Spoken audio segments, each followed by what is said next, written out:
eTims compliance is proving to be a massive headache for Kenyan businesses, and it's purely because of how we manage our suppliers. This past Saturday, I stumbled into a conversation with two of the most experienced tax professionals I know, and in today's video, I'm going to talk you through what I got from the conversation and something that I built that I think can help. Hi, my name is Kevin Kabu. I've spent the last 10 years of my life building an award-winning business with global and Pan-African clients.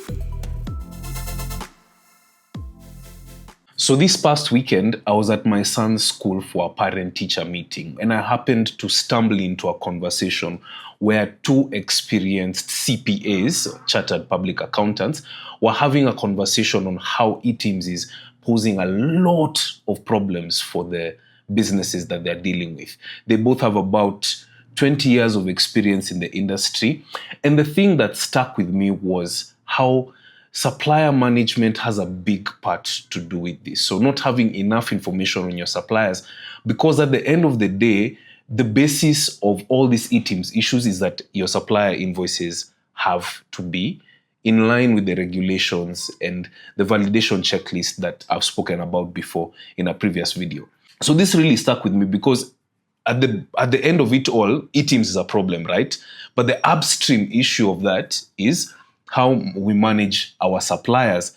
Are they adapting to the rules and regulations? Are they professional? Do we have enough information about them and about what the law says and how we should treat them for us to be able to streamline our eTims compliance? The consequence of eTims non-compliance is more payable tax. So whether it's value-added tax, VAT, or income tax at the end of your financial year, the consequence is the same. We'll be paying more tax as businesses. And I don't think this is an outcome that any of us want. And I guess this is why these two professionals were talking about how eTims is a bit tricky.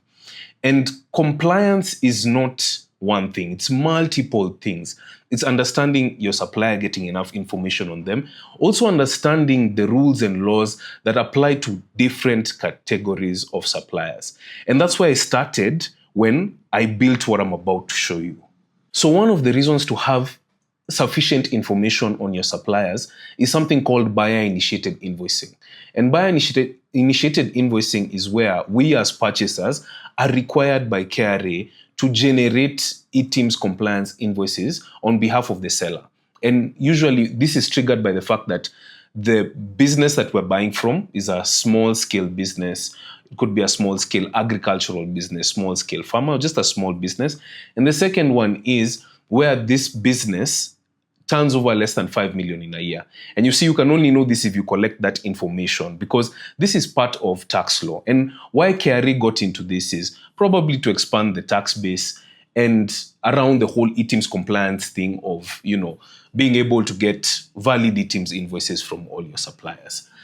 And I built this functionality into ZenTax where you'll be able to see, based on the information that you collect from your supplier, which of your suppliers fall into this category. And I'm not saying that you now start generating invoices on their behalf.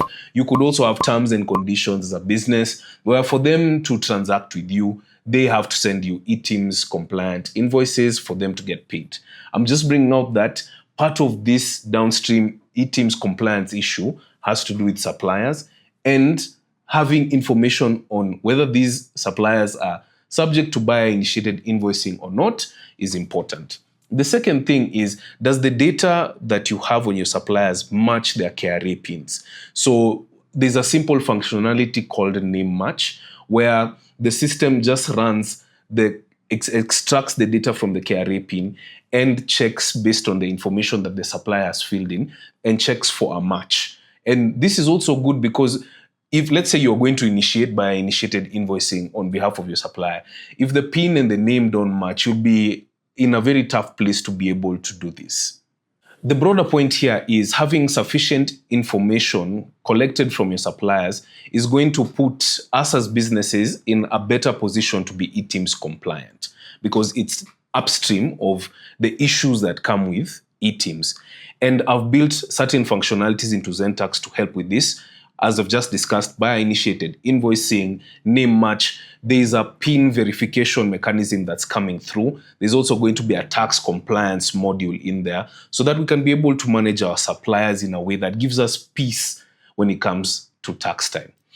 That brings us to the end of today's video. If you want to learn how ZenTax actually works in the compliance, watch this video here and drop me a comment and let me know what kind of content you want me to create more of, and I'll be sure to do that.